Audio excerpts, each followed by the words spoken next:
Thank you, Aisha ma'am, for your kind words. Freedom in mind, faith in word, pride in our heart, memories in our soul. Let's salute the nation on Republic Day. Assalamu alaikum and happy Republic Day to all. Wonderful and praising event for each one of us.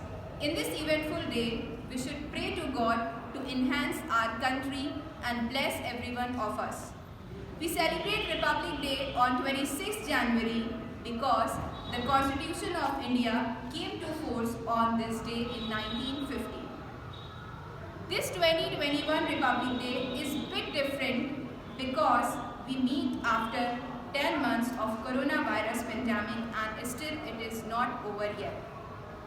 We have to be careful, we have to take all the precautionary steps which is needed because prevention is better than cure. On this auspicious occasion, मैं शुक्रगुजार हूँ हमारे soldiers की, हमारे doctors, हमारा police department और हमारी प्यारी टीचर्स, लवली टीचर्स। पेंडेमिक में आप लोगों ने किसी ने भी अपना बेस्ट देने से पीछे नहीं रहे और आपने उस मुश्किल वक्त में भी साथ बनाए रखा और आपने अपनी जो ड्यूटी है उसको कंटिन्यू रखा। वक्त अच्छा हो या बुरा गुजर ही जाता है। कोविड के दौरान हमने बुरा वक्त भी देखा, लेकिन अच्छे वक्त की उम्मीद में हमने वो वक्त भी गुजार दिया, क्योंकि शायद उम्मीद पर दुनिया कायम है। आज हम जितने भी लोग यहाँ पर बैठे हैं, हम सब का ताल्लुक एजुकेशन से है। Am I right or wrong? या अगर मैं कहूँ कि कोई चीज़ या जिस चीज़ ने आपको और हमको कनेक्ट किया हुआ है तो वो है एजुकेशन।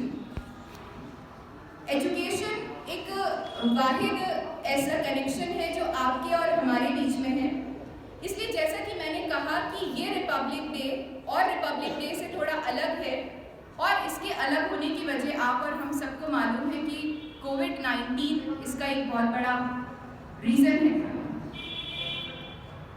स्टूडेंट्स हमारे साथ नहीं हैं इस वक्त, लेकिन उम्मीद है कि वो मुझे वर्चुअली सुनेंगे।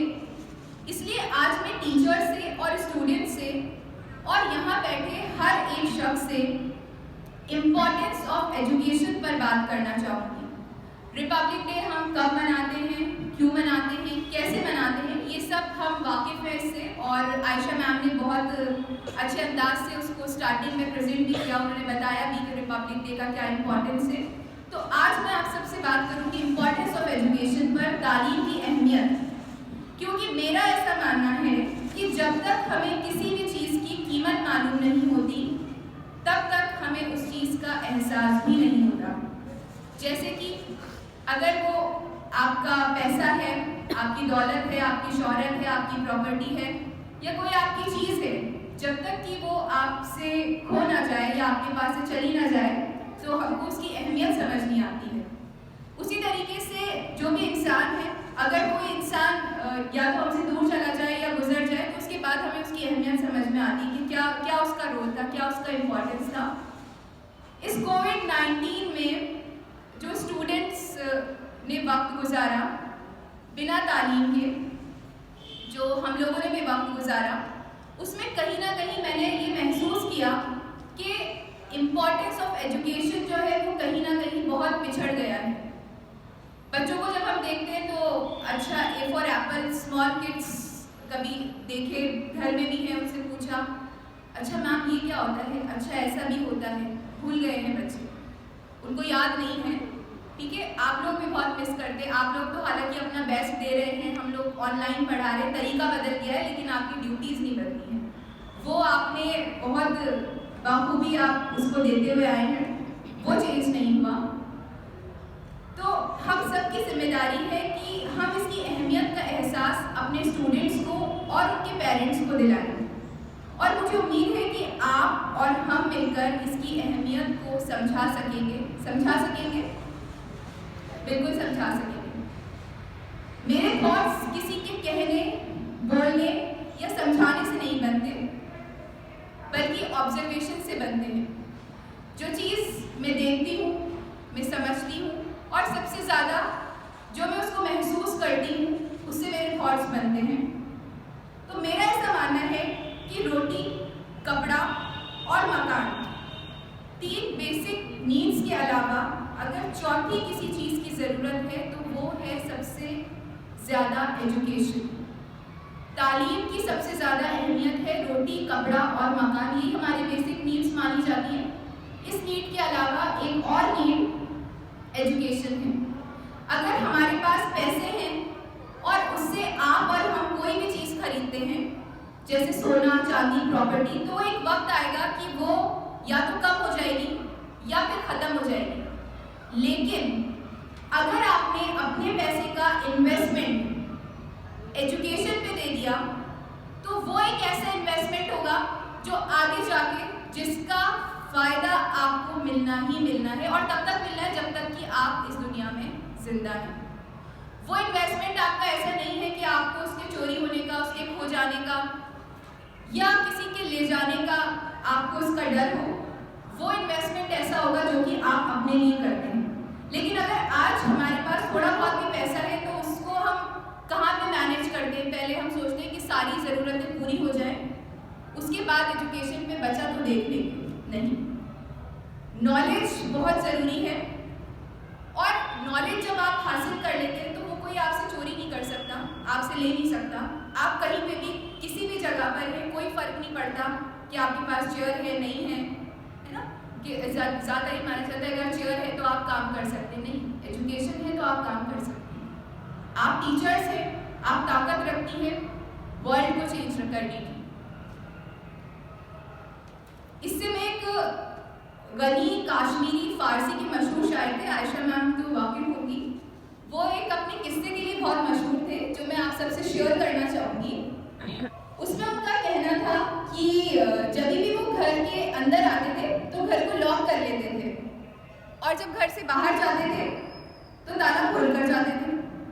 तो लोगों को बड़ा अजीब लगा कि भाई ज़माना तो ये करता है कि जब हम घर से बाहर जाते हैं तो जाहिर है तभी ताला लगाते हैं, घर के जब अंदर आ जाते हैं तो ताला खुला रहता है, कोई भी आ सकता है।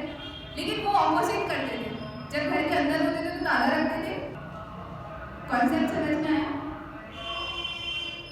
तो किसी ने पूछा मुझसे कि भाई ये आप क्यों करते हैं ऐसा, कि आप जब घर के बाहर चले जाते हैं कायदे से ताला तब होना चाहिए, आपके पीछे से कोई भी आ सकता है, कोई भी आपका सामान चुरा के ले जा सकता है।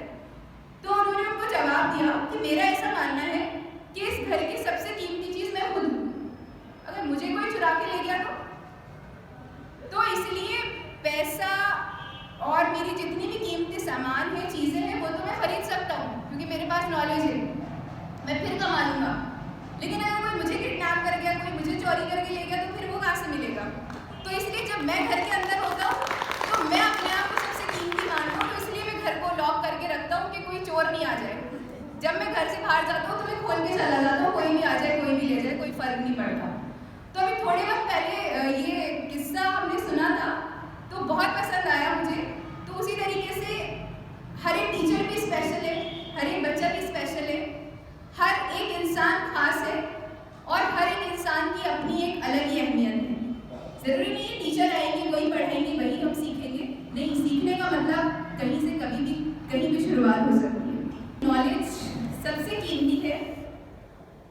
तो स्टूडेंट आप सब स्टूडेंट्स को ये एहसास दिलाएं कि वो किसी से कम नहीं है। ज़्यादातर बच्चों को ये होता है कि फर्स्ट आना है, हर कोई रेस में शामिल होने के लिए कहता है।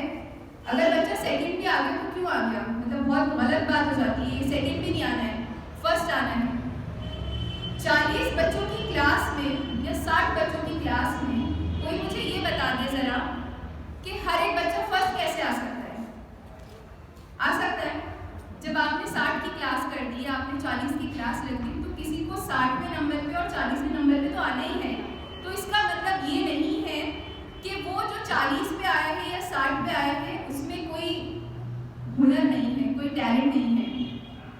तो हर एक बच्चा स्पेशल है और उसके स्पेशल होने का एहसास आप यहाँ मौजूद जितने भी हैं वो करा सकते हैं। पनिशमेंट दीजिए, डांटिए, लेकिन बच्चों को ये एहसास होना चाहिए कि उनमें भी कुछ स्पेशल है। हर एक हर एक बच्चे में कुछ ना कुछ स्पेशल मौजूद है जिसको कि आप और हमको देखना है। हमारा सिस्टम और हमारा जो फॉर्मेट है वो हमें ये कहता है कि आपको स्कोर अच्छे लेकर आने हैं, लेकिन आप उसको पॉजिटिव लें कि आज से बेहतर इंसान बने, आज से ज़्यादा कोशिश करें, लेकिन मायूस नहीं हो। आप कल है, जो स्टूडेंट्स हैं हमारे, वो हमारा कल है। अगर वो तालीम याफ्ता होंगे तो डेफिनेटली हमारा जो मुल्क है वो आगे बढ़ेगा। नॉलेज हासिल करना, क्योंकि अगर आपको पावरफुल बनना है तो उसके लिए आपको दौलत शोहरत की ज़रूरत नहीं है, क्योंकि दौलत और शोहरत सिर्फ कुछ वक्त तक पावरफुल बना सकती है, लेकिन आपकी नॉलेज आपको ज़िंदगी भर पावरफुल बनाती है, जो कि आपकी कभी ख़त्म नहीं होती। और जब नॉलेज होती है तो हम कॉन्फिडेंट फील करते हैं। जैसे शमीम मैम और हसीना मैम ने एक क्विज राउंड रखा, जिसे आंसर आता था उसने कॉन्फिडेंट फील किया। आयशा मैम किया, मतलब एक कॉन्फिडेंस डेवलप होता है कि अच्छा मुझे ये नॉलेज है, मुझे आता है, तो नॉलेज डेवलप करना है। And in the end I would like to say, मैं क्यों करूँ, मैं ही क्यों, ये मेरे करने से थोड़ी होगा। इस सोच को चेंज करिए और इस सोच को कन्वर्ट करिए, मैं ही हूँ, मैं ही करूँगी और मैं ही कर सकती हूँ, क्योंकि आपके अलावा कोई और नहीं है।